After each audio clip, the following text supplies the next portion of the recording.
Hello students, 11th standard students exam preparationக்காக most important problem சொல்லிட்டு 2 mark 3 mark collection ஏற்கனவே கொடுத்துருந்தோம்.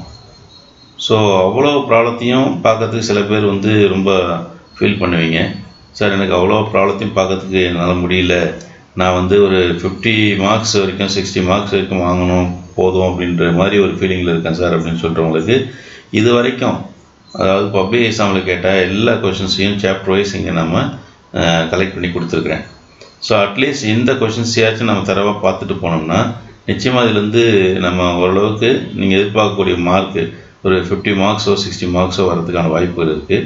அதனால் இந்த கொஷின்ஸை நீங்கள் பாருங்கள், எந்தெந்த வருஷம் கேட்டாங்க, எந்த சாப்டரில் இருக்குது, எந்த எக்ஸசைஸில் இருக்குது அல்லது எக்ஸாம்பிள் கொஷினாக எல்லாத்தையும் இங்கே நம்ம லிஸ்ட் அவுட் பண்ணி போட்டிருக்கிறோம்.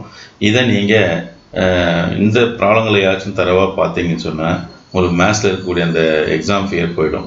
ஸோ நம்ம முதல்ல அந்த பயத்தை போகிறதுக்கு இதை முதல்ல ஆரம்பித்து அதுக்கப்புறம் அந்த மோஸ்ட் இம்பார்ட்டன்ட் ப்ராப்ளம்ஸ் போனீங்கன்னா அங்கே அடிஷ்னலாக இன்னும் ப்ராப்ளம்ஸ் கொடுத்துருப்போம்.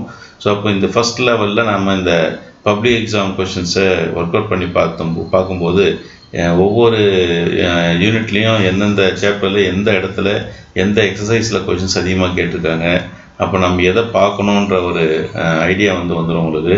அப்போ ஆட்டோமேட்டிக்காக உங்களுக்கு எக்ஸாம் நல்லா எழுதலான்ற கான்ஃபிடென்ட்டும் வந்துடும். ஸோ இதில் பார்த்தீங்கன்னா நிறைய கொஷின்ஸ் ரிப்பீட்டடாக இருக்குது. அதனால் அந்த ரிப்பீட்டடாக இருக்கக்கூடிய அந்த யூனிட் அந்த எக்ஸசைஸையும் அந்த ப்ராப்ளங்களையும் நீங்கள் கொஞ்சம் தரவாக பார்த்துக்கோங்க.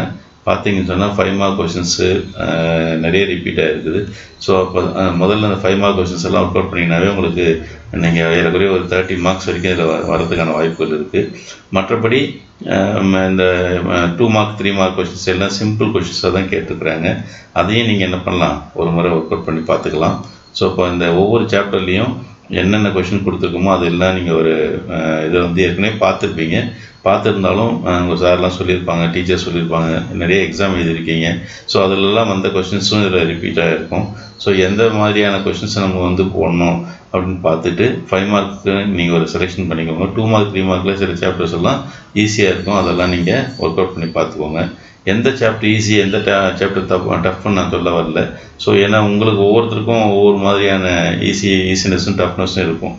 அதனால் இங்கே கொடுக்கக்கூடிய லிஸ்ட்டில் எதெல்லாம் இருக்குது, எதெல்லாம் உங்களுக்கு பிடிக்குதுன்னு நினைக்கிறீங்களோ அது எல்லாத்தையும் நல்லா போட்டு பார்த்துங்க.